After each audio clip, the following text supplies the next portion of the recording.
The morning sun cast long shadows across the fields as James Thompson stood on the porch of the old farmhouse, coffee mug in hand. At 45, his face showed the subtle lines of a man who smiled often but carried responsibilities heavily. The 120 acres stretching before him had been in his family for generations, each blade of grass and inch of soil telling a story of perseverance. James sipped his coffee and remembered the day his grandfather had walked these same fields with him, pointing to the distant oak tree that marked the property line. "This land talks to you if you listen," his grandfather had said, his weathered hand resting on young James's shoulder. "Your great-grandfather bought it when folks said a black man had no business owning this much land. He paid 3 times what it was worth, and they still tried to cheat him out of it." The farm sat just outside the growing town of Willow Creek. What had once been miles of open countryside was now being encroached upon by development. New housing developments with their perfectly manicured lawns and community pools were popping up everywhere. The Lakeside Estates, managed by a particularly aggressive homeowners association, had become James's most persistent neighbor. Despite working as a software engineer in Seattle, James made the trip back to Georgia every few months. He turned down countless offers to sell the property, each one higher than the last. The latest letter from Lakeside Estates HOA sat unopened on the kitchen table, their 5th offer this year. "They just don't understand," James told his friend Thomas over the phone. "This isn't about money. My great-grandfather worked himself to the bone for this place. During the Depression, this farm fed 3 families. During the Civil Rights era, people gathered here to organize. This land has history." That evening, James walked down to the lake that formed the eastern boundary of his property. The water reflected the setting sun, turning gold then deep orange. This was the spot the developers wanted most, prime lakefront real estate that would sell for millions if converted to luxury homes or a resort. Back in the farmhouse, James finally opened the letter from the HOA. As expected, another offer, but this one came with thinly veiled language suggesting that it would be difficult for an absentee owner to maintain such a large property and concerns about how an undeveloped plot affects neighboring property values. James tossed the letter into the recycling bin. His phone buzzed with an email. His company was offering him the chance to lead a major project in Singapore. 2 years overseas, a significant promotion, and a chance to secure his financial future. He hesitated, thinking about leaving the farm unattended for so long. The next morning, James called his attorney, Layla Washington. "I need to make sure the farm is protected while I'm gone," he explained. "These developers are getting more aggressive." Layla, whose grandmother had been friends with James's grandfather, understood immediately. "Let's set up something stronger than just property management," she suggested. "I've seen how these HOAs operate. They look for any loophole, any chance to claim abandoned property or easement rights." Over the next week, James and Layla created a comprehensive legal protection plan. They filed updated surveys with the county, installed property markers with GPS tracking, and set up a specialized legal trust that included protections specifically designed for historically black-owned land. "Your grandfather would be proud," Layla said as they finalized the paperwork. "He always said the best defense is to be 2 steps ahead." James stood once more on the porch before leaving, taking mental photographs of his family's legacy. The fields where his grandfather had taught him to drive a tractor. The old oak where generations of family reunions had gathered. The lake that had provided fish for countless summer dinners. "I'll be back," he whispered to the land. "Take care of yourself until then." Unknown to James, as his plane took off for Singapore, the board of Lakeside Estates HOA was already meeting about what they called the Thompson property problem. Their planned hotel and convention center needed more space, and James's lake access was exactly what they needed. Board President Richard Carlton tapped his fingers on a folder of documents. "Thompson will be gone for 2 years," he said to the nodding board members. "That gives us plenty of time to implement our plan." The Singapore skyline glittered through James's apartment window as he finished his video call with Layla. 6 months had passed since he left the farm, and the weight of distance sat heavy on his shoulders. "All the property taxes are paid through next year," James said, clicking through documents on his screen. "And Carter from the management company sent photos last week. Everything looks good." I filed the updated easement restrictions with the county, Layla replied, her voice slightly delayed over the connection. And I've got a friend at the county assessor's office keeping an eye out for any unusual permit applications near your property. James nodded, feeling that familiar mix of homesickness and worry that came whenever they discussed the farm. His new apartment was sleek and modern, all glass and stainless steel, the complete opposite of the weathered wood and comfortable creaks of the farmhouse. I got another email from Richard Carlton at Lakeside Estates, James said, rubbing his eyes. They've generously increased their offer since I'm so far away and might be reconsidering my priorities. Layla's laugh came through the speakers. They just don't quit, do they? What did you tell them? Nothing yet. Thinking of sending them a photo of me enjoying Singapore with a big still not selling sign. After the call ended, James walked out onto his small balcony. 27 floors up, the city hummed below. His project was going well, designing software systems for a major banking corporation, but his thoughts constantly drifted back to Georgia. His phone buzzed with a text from his cousin Troy. Drove by the farm today. All looks quiet. Miss you, cuz. James smiled.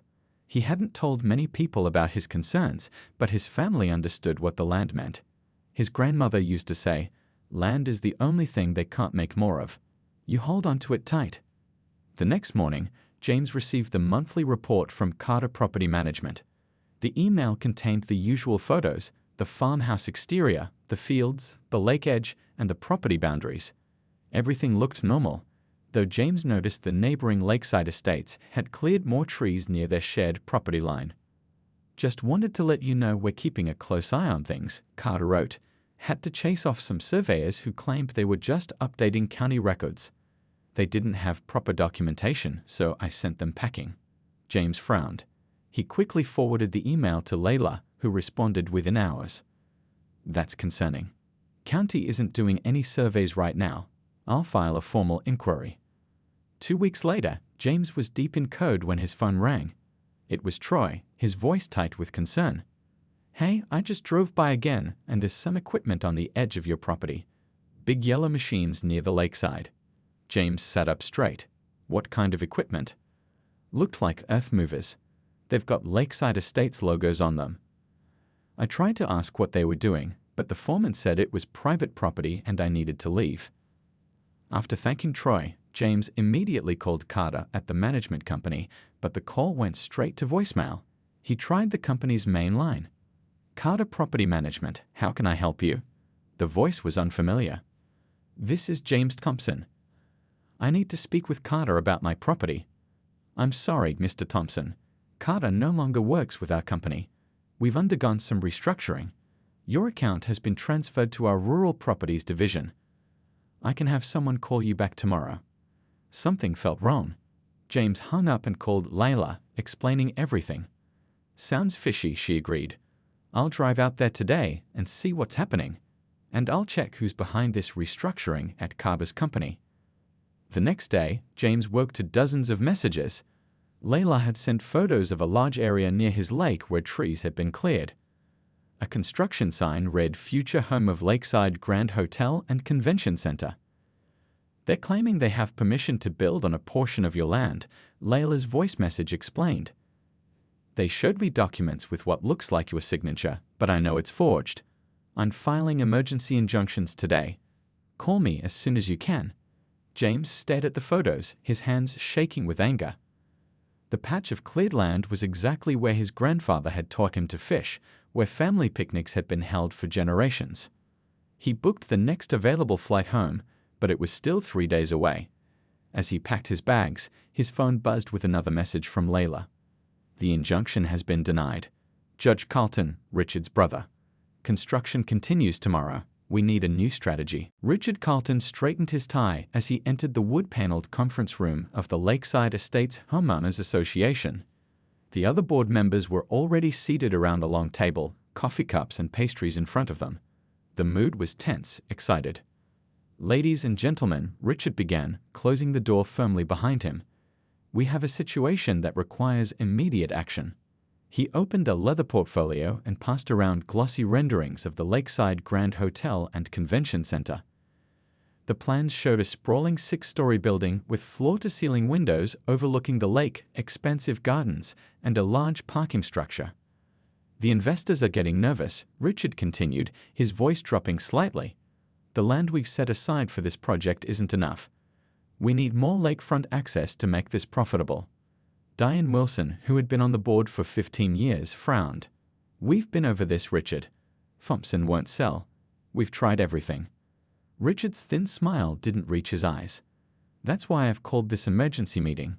I found a solution." He pulled out a yellow document with faded writing and placed it in the center of the table. "My brother found this in the county archives. It's a utility easement from 1963 that was never properly removed. It grants access rights to 20 acres of Thompson's property, the lakefront portion." The board members leaned forward to examine the document. "Is this legitimate?" asked Bill Henderson, the newest member, pushing his glasses up his nose. "My brother is a judge," Richard said smoothly. "He's verified its authenticity." What he didn't mention was that his brother had only been a judge for 6 months, appointed after the previous judge's unexpected retirement following an unexplained IRS audit.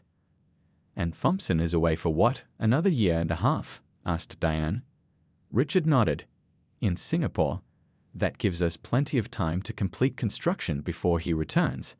Once the hotel is bringing in revenue and tax dollars, no judge will rule against us. They'll just order us to compensate him, which we'll do fairly." "What about that property management company he hired?" asked another board member. "They're keeping an eye on things."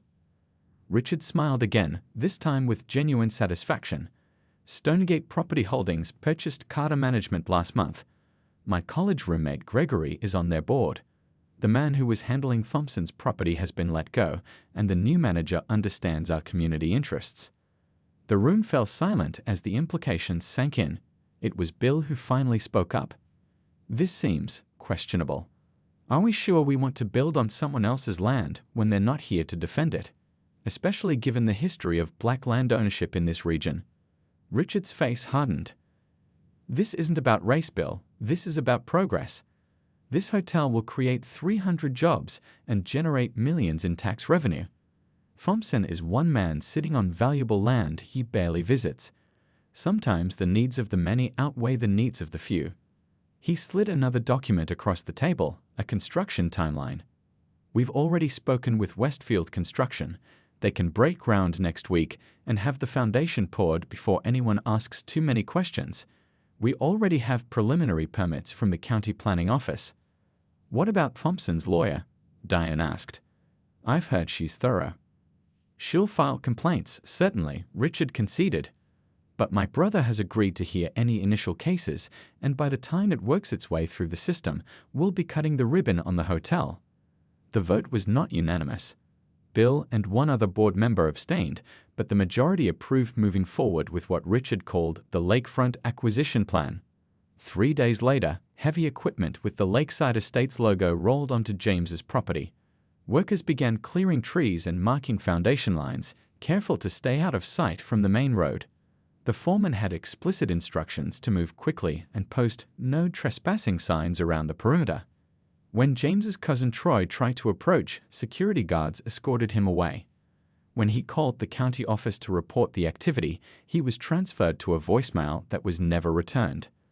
Layla Washington filed an emergency injunction, but as predicted, Judge Carlton denied it, citing the recently discovered easement document. By the time she filed an appeal with a higher court, bulldozers had already cleared a large section of land. 2 weeks later, concrete trucks arrived to pour the foundation. Richard Carlton stood at the edge of the property, watching with satisfaction as the first phase of construction began. He checked his watch. James Thompson wouldn't be back for at least 14 more months. By then, the hotel would be nearly complete. "Sometimes you have to create your own opportunities," he said to himself, snapping a photo of the construction site to send to the investors. What he didn't notice was the small, unobtrusive surveyor's marker half buried in the soil nearby, one of many James had installed before leaving, each one quietly recording data that would later become critical evidence. The summer sun beat down mercilessly as construction crews swarmed over what used to be the peaceful lakefront portion of James's property. Where tall oak trees once provided shade for family picnics, now steel beams reached toward the sky. The constant noise of machinery had scared away the birds and wildlife that had made this area their home for generations. Richard Carlton stood on a makeshift observation platform, surveying the progress with two investors. He checked his watch. 3 months had passed since they broke ground, and the structure was already taking impressive shape. "As you can see, gentlemen, we're ahead of schedule," Richard said, gesturing toward the half-finished building. "The first 3 floors are nearly complete, and we've already pre-sold 70% of our conference bookings for next year." One of the investors, a tall man in an expensive suit, frowned slightly. "And there's been no further legal trouble? No word from the property owner?" Richard waved his hand dismissively. "Mr. Thompson is still overseas. By the time he returns, this will be a fait accompli. The jobs and tax revenue will make it politically impossible to tear down. Worst case scenario, we pay him a fair market value for the land." What Richard didn't share was that Layla Washington had been filing appeals and complaints with increasingly higher courts. So far, his connections had managed to delay hearings and bury paperwork, but he knew they couldn't stall forever. Back in Singapore, James was growing increasingly frustrated. His monthly calls with Layla left him feeling helpless and angry. "They've already completed the first few floors," Layla explained during their latest video call. "I've filed with the state court, but they keep finding ways to delay the hearings." James ran his hands through his hair, which had more gray in it than when he'd left home. "And those pictures they're sending me from the management company." "Completely fake," Layla confirmed. "They've been sending you old photos. Your cousin Troy tried to get closer photos last week, but security threatened to have him arrested for trespassing on your own land." James looked out his apartment window at the Singapore skyline. "I'd requested emergency leave, but they need me to finish this project phase. I can come home in 3 months at the earliest." "That might be too late to stop construction," Layla warned, "but it might be perfect timing for what I have in mind." Meanwhile, the construction continued at a frantic pace. Richard had authorized bonuses for speed, and crews worked around the clock. The hotel was taking shape, a modern glass and steel structure that would soon be the crown jewel of Lakeside Estates. At the county offices, a young clerk named Paul noticed something odd about the permits for the Lakeside Grand Hotel. The property boundaries didn't match other records he'd seen. When he brought this to his supervisor's attention, he was quickly transferred to another department. The following week, his position was eliminated entirely in what was called a budget restructuring. Despite these efforts to silence questions, rumors began spreading through the community. Troy had been talking to neighbors, showing them old photos of family gatherings on the land that was now a construction site. "My cousin James has owned that land for years," he explained to anyone who would listen. "His grandfather before him. They're building on stolen property." Some local residents grew concerned, especially those with family histories similar to James's. Black landowners in the county had seen this pattern before, property taken through questionable legal maneuvers while owners were absent, unable to defend their rights. As autumn arrived, Richard Carlton received a call that made his stomach drop. The state Supreme Court had agreed to hear Layla Washington's appeal on an expedited basis. Even with his connections, he couldn't influence a court at that level. "Push the construction schedule," he ordered the foreman. "I want that building completed and operational in 4 months, not 6. "That's nearly impossible," the foreman protested. "We'd have to skip inspections, cut corners." "Just get it done," Richard snapped. "Whatever it takes." What Richard didn't know was that hidden among the construction workers was a friend of Troy's, quietly documenting every shortcut, every safety violation, every instance where they deviated from approved plans. And each night, the small surveyor markers James had installed continued to silently record data that would prove exactly when and how the encroachment had occurred, data that was automatically uploading to a secure server Layla could access. The hotel rose floor by floor, a monument to Richard's ambition and the HOA's disregard for James's property rights. But beneath the surface, evidence was mounting, and a legal storm was brewing that would soon break with unexpected fury. The plane touched down with a gentle bump, and James felt his heart rate quicken. After 18 months abroad, he was finally home. Through the small oval window, he could see the Georgia pines standing tall against the clear blue sky. He'd cut his assignment short, leaving 3 crucial project weeks for his team to handle without him. Some things couldn't wait. As James collected his luggage, his phone buzzed with a text from Layla. "Meeting you at your house. Brace yourself."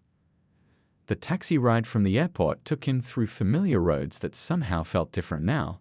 New shopping centers had sprung up, more housing developments cleared away what used to be woodland. As they approached the turnoff of his property, James asked the driver to slow down. "My God," he whispered. Where there had once been a line of old oak trees marking his eastern property boundary, now stood a massive 6-story building of glass and steel. The Lakeside Grand Hotel and Convention Center dominated the landscape, its modern architecture jarringly out of place among the rural surroundings. A large sign at the entrance announced, "Grand opening next month." "That's new," the taxi driver commented. "Fancy place. Heard they're charging $300 a night for the cheap rooms." James couldn't speak. His throat had gone dry and his hands clenched into fists. He directed the driver to continue to the farmhouse, which thankfully still stood untouched on the western portion of his land. Layla was waiting on the porch, a thick folder of documents in her lap. She stood as the taxi pulled up, her face a mixture of anger and determination. "I'm so sorry you had to see it like this," she said, embracing him. "I tried everything to slow them down." James set his luggage down heavily. "It's worse than the photos. They've taken at least 20 acres, the best part of the lakefront." Inside the farmhouse, nothing had changed. The old kitchen with its worn countertops, the living room with his grandfather's rocking chair, it was as if this portion of his life had been frozen in time while the rest had been violently altered. "They're rushing to finish before our court date," Layla explained, spreading documents across the dining table. "The state Supreme Court finally agreed to hear our case, but the hearing isn't for another month. Richard Carlton is planning a grand opening 2 weeks before that, making it a fait accompli." James walked to the window, looking out toward where he could just see the top floors of the hotel rising above the tree line. "How did they get away with this? I had all the paperwork filed. The boundaries were clear." "They manufactured an easement document," Layla explained. "And with Richard's brother on the bench for the initial hearings, they got the delays they needed. They've invested over $40 million in that building, James. They're banking on the court deciding it would be too costly to tear down." James turned, his expression hardening. "So what's our next move?" Layla smiled for the first time. "That's what I wanted to talk to you about. I don't think we should file for an emergency stop work order." "What? Why not?" "Because I think we should let them finish," she said, her eyes gleaming. "Let them complete the hotel, open it, start taking reservations. Let them invest every last penny." James frowned, confused. "I don't understand." "Before you left, we set up some special legal protections," Layla reminded him, "including those surveyor markers with timestamp technology. They've been recording data this whole time, creating an irrefutable record of exactly when and how the encroachment occurred." She pulled out another document, one James had signed before leaving. "And this is where it gets interesting. You filed a specific type of land covenant that's unique to Georgia law, designed specifically to protect historically black-owned farmland from predatory development." James remembered vaguely signing the papers but hadn't understood their full significance. "Your grandfather helped create this law back in the 1960s, Layla explained. "It was his response to seeing too many black landowners lose property through suspicious legal maneuvers. The statute includes triple damages for willful violations." James sat down, taking in this information. "So what are you suggesting?" "I'm suggesting we let Richard Carlton have his grand opening," Layla said, her voice steady. "Let them celebrate. Let them book the conference rooms and fill the hotel rooms. And then, the day before our court hearing, we spring the trap." Outside, a car with the Lakeside Estates logo pulled up. Richard Carlton stepped out, straightening his tie. "Right on time," Layla said. "He's been asking for a meeting since he heard you were coming back. Are you ready to play along?" James looked at the hotel in the distance, then back at the approaching figure of the man who had stolen his family's land. "I've never been more ready for anything in my life." The conference room at the Lakeside Grand Hotel buzzed with tension. On one side of the polished mahogany table sat Richard Carlton and 4 other HOA board members, flanked by their attorneys in expensive suits. On the other side sat James, Layla, and a court reporter James had insisted on bringing to document everything. Richard's smile didn't quite reach his eyes as he extended his hand. "Welcome home, James. I wish we were meeting under better circumstances." James looked at the offered hand but didn't take it. Instead, he glanced around at the room with its floor-to-ceiling windows overlooking the lake, his lake. "This is a beautiful hotel," James said finally. "Shame it's built on stolen land." Richard's smile tightened. "That's a serious accusation. We have documentation showing a legal easement that grants us development rights to this portion of the property." Layla arranged her folders neatly. "Yes, let's talk about that documentation, shall we?" For the next 20 minutes, Richard and his lawyers presented their case, explaining how they had discovered an old utility easement that supposedly gave them rights to develop the lakefront portion of James's land. They showed copies of permits, approvals from the county, and economic impact studies predicting hundreds of jobs and millions in tax revenue. "We understand this has been surprising for you," Richard concluded, leaning forward. "But what's done is done. The hotel opens in 2 weeks. We're prepared to offer you fair compensation for the land, twice its market value, in fact." James looked at Layla, who gave a slight nod. "Before we discuss any compensation," James said, "I'd like to present some information of my own." He opened his laptop and turned it to face the room. On the screen was a satellite image of his property taken 18 months ago, before he left for Singapore. With a click, he showed another image, the current view with the hotel clearly visible. "Prior to my departure, I had my entire property surveyed and documented," James explained, his voice steady. "I also installed a network of surveyor markers with timestamp technology across my property." Richard's confident expression faltered slightly. "These markers," James continued, "have been recording and uploading data continuously. They provide an exact, time-stamped record of when clearing began, when construction started, and how the encroachment progressed, all while I was overseas." He clicked to another screen showing a series of data points and timestamps. The court reporter's fingers flew across her keyboard. "Furthermore," Layla chimed in, "before James left, we filed a specific type of land covenant under Georgia Code Section 44-560X, which provides special protections for historically black-owned farmland." She slid copies of the filed documents across the table. "This statute was co-authored by James's grandfather in 1967 specifically to prevent the kind of land appropriation we're seeing here." The HOA's lead attorney quickly scanned the document, his face paling. He whispered something to Richard, whose confident demeanor was rapidly dissolving. "The law provides for triple damages in cases of willful violations," Layla continued. "Given that the hotel represents an investment of over $40 million, plus the land value, plus the statutory damages for knowingly violating the covenant," she paused for effect, "we're looking at a potential judgment in excess of $130 million. The room fell silent. One of the HOA board members, an older woman, abruptly stood and left the room without a word. "This is absurd," Richard finally sputtered. "No court would award such damages. It would bankrupt the HOA." "Perhaps," James agreed, "but that's not all.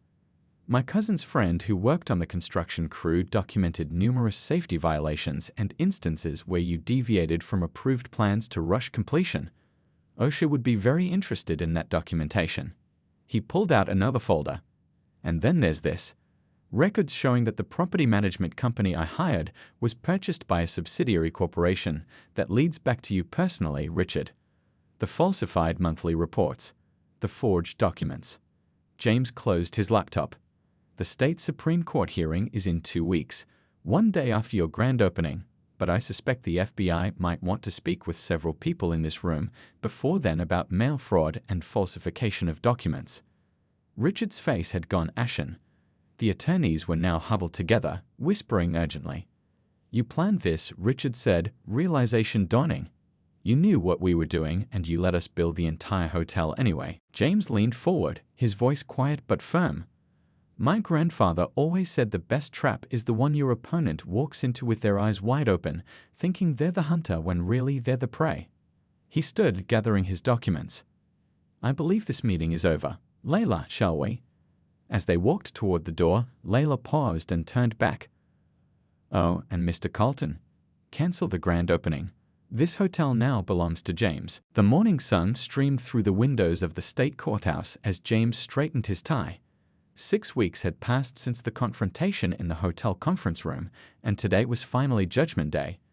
The benches behind him were filled with community members, including his cousin Troy and several neighboring families who had faced similar threats to their land over the years. "All rise," called the bailiff as the judge entered the courtroom.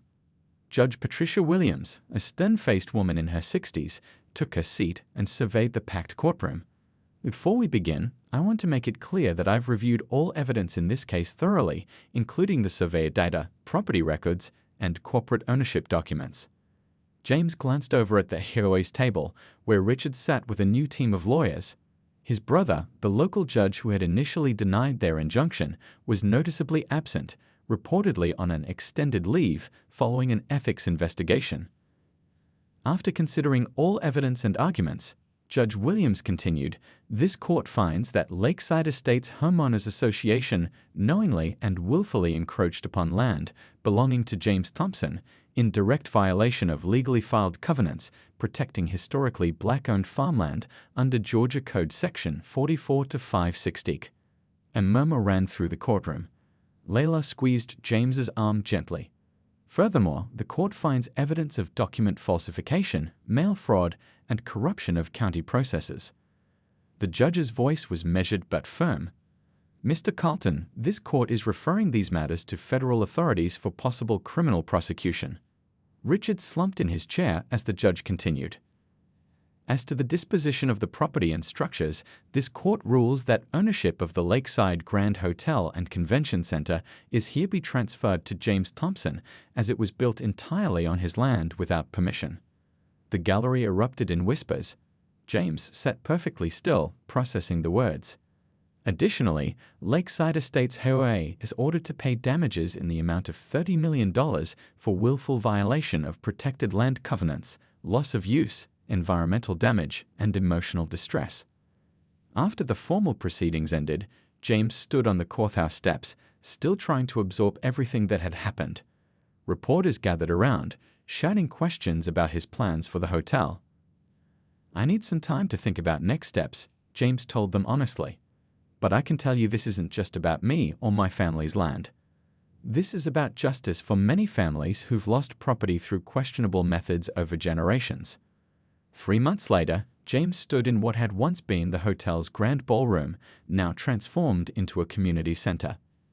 Tables were arranged around the room where people could meet with lawyers, financial advisors, and property experts, all free of charge. "The Thompson Land Rights Foundation welcomes you," read a banner across the entrance.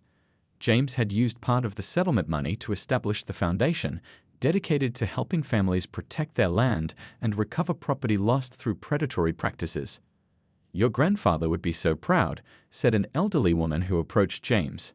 "He fought so hard to get that law passed, but I don't think even he imagined it would be used like this one day." The hotel itself had been partially converted. One wing now housed the foundation's offices, while another had become affordable housing for local seniors. The convention center hosted community events, educational programs, and workshops on land ownership rights. Outside, by the lakefront that had nearly been lost, James had restored the natural landscape, replanting native trees and creating a public park named after his grandfather. A small plaque told the story of the land, the law, and the legacy. On warm evenings, James often sat on the new dock extending into the lake, thinking about how things had come full circle. What the HOA had intended as theft had become a blessing for the whole community. The property that had been in his family for generations would now serve and protect families for generations to come. Sometimes, James told his cousin Troy as they watched the sunset over the water, the best revenge isn't just winning, it's turning your victory into something that helps others. He smiled as children played along the shoreline, their laughter carrying across the water. "This land has always had a purpose. I'm just helping it fulfill that purpose." In the distance, a for sale sign had gone up outside Richard Carlton's house in Lakeside Estates. The former HOA president had resigned in disgrace, facing multiple investigations. The community was healing, transforming, and learning from the past rather than repeating it. James looked up at the stars beginning to appear in the evening sky. "We did it, Grandpa," he whispered. "We did it."